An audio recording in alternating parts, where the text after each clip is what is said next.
ادارے عمران کے ساتھ کیوں ہیں اور آپ کے خلاف کیوں ہیں؟ یہ تو ان کی ایک پھر اپنی مسٹیک ہوگی کہ انہوں نے ایسا کیوں کیا تھا جی. لیکن آپ کا کوئی خیال تو ہوگا، آپ سوچتے تو ہوں گے آخر کیوں ہمارے خلاف ہیں، کیوں عمران کے ساتھ ہیں؟ آپ کی اپنا بھی تو کچھ تجزیہ ہے. میرا خیال یہ ہے کہ اس میں بین الاقوامی دنیا کے ایجنڈے بھی شامل ہیں، ملک کے اندر کے بھی شیئر کر لیتے ہیں آپس میں.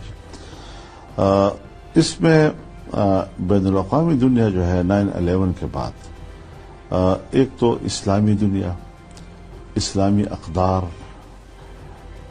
اسلامی انسٹیٹیوشنز، مذہبی انسٹیٹیوشنز، ان کا رول یہ بہت زیادہ ان کے نشانے پر رہا ہے. نمبر 2 یہ کہ دنیا میں جو نئے بلاک بن رہے ہیں، جس طرح پہلے ایک کمیونسٹ بلاک تھا، ایک مغرب کا سرمایہ بلاک تھا، اب ہم ایک دوبارہ ایک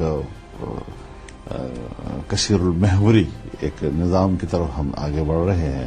تو اس میں جو پاکستان کے اندر چائنا کی سی پیک کے حوالے سے ایک پیکج تھا بہت بڑا، اور اس کی بہت بڑی نواز شریف گورنمنٹ لائی تھی. نواز شریف گورنمنٹ کا وہ پیکج بہت بڑا پیکج تھا، زبردست کام تھا. تو اس کو سبوتاژ کرنا اس کے لیے بین الاقوامی دباؤ کا مقابلہ نہیں کر سکے ہیں ہمارے ادارے. ہمارے ادارے آپ کہہ رہے ہیں کہ سمجھ ہی نہیں سکے اتنی بڑی سازش.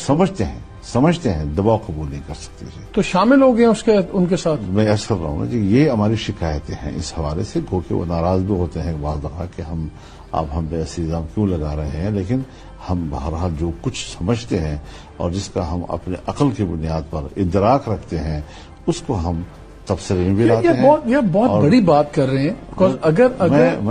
میں حضرت سچی سیاست نہیں کیا کرتا، میں بڑی سنجیدہ سیاست تو کرتا ہوں. اگر اتنے بڑی باتوں کی وجہ سے تو پھر آپ کے جلسوں سے کیا فرق پڑے گا؟ پھر تو وہ عوامل تو اپنی جگہ پہ ہیں، پھر تو آپ کی جلسوں سے کیا ہوگا؟ اس میں لوٹنا پڑے گا. پاکستانی مفاد اول ہے.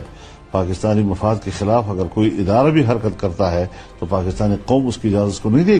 یوٹیوب پر گوگلی ٹی وی دیکھنے کے لیے youtube.com کی سرچ بار میں گوگلی ٹی وی ٹائپ کریں. گوگلی ٹی وی کے پیج پر سرخ رنگ کے سبسکرپشن والے بٹن پر کلک کرنا نہ بھولیے.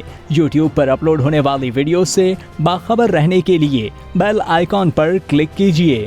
آپ کو ہر نئی آنے والی ویڈیو کے بارے میں نوٹیفیکیشن موصول ہو جائے گا.